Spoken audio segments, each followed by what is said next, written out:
Judges chapter 4. And the children of Israel again did evil in the sight of the Lord when Ehud was dead.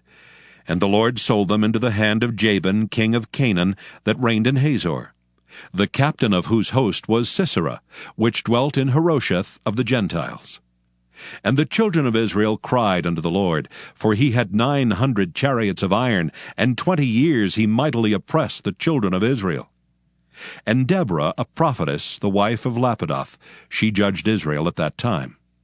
And she dwelt under the palm tree of Deborah between Ramah and Bethel in Mount Ephraim. And the children of Israel came up to her for judgment. And she sent and called Barak the son of Abinoam out of Kedesh Naphtali, and said unto him, Hath not the Lord God of Israel commanded, saying, Go and draw toward Mount Tabor, and take with thee 10,000 men of the children of Naphtali and of the children of Zebulun? And I will draw unto thee to the river Kishon Sisera, the captain of Jabin's army, with his chariots and his multitude, and will deliver him into thine hand. And Barak said unto her, If thou wilt go with me, then I will go. But if thou wilt not go with me, then I will not go. And she said, I will surely go with thee. Notwithstanding the journey that thou takest shall not be for thine honor. For the Lord shall sell Sisera into the hand of a woman. And Deborah arose and went with Barak to Kedesh. And Barak called Zebulun and Naphtali to Kedesh, and he went up with 10,000 men at his feet, and Deborah went up with him.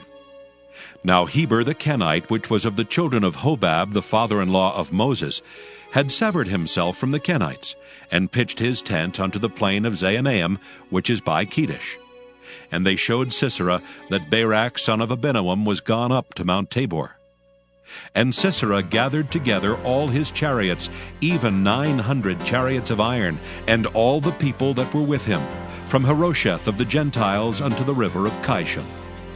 And Deborah said unto Barak, Up, for this is the day in which the Lord hath delivereth Sisera into thine hand.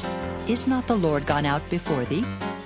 So Barak went down from Mount Tabor, and 10,000 men after him. And the Lord discomfited Sisera and all his chariots, and all his host, with the edge of the sword before Barak, so that Sisera lighted down off his chariot, and fled away on his feet. But Barak pursued after the chariots and after the host unto Harosheth of the Gentiles. And all the host of Sisera fell upon the edge of the sword, and there was not a man left.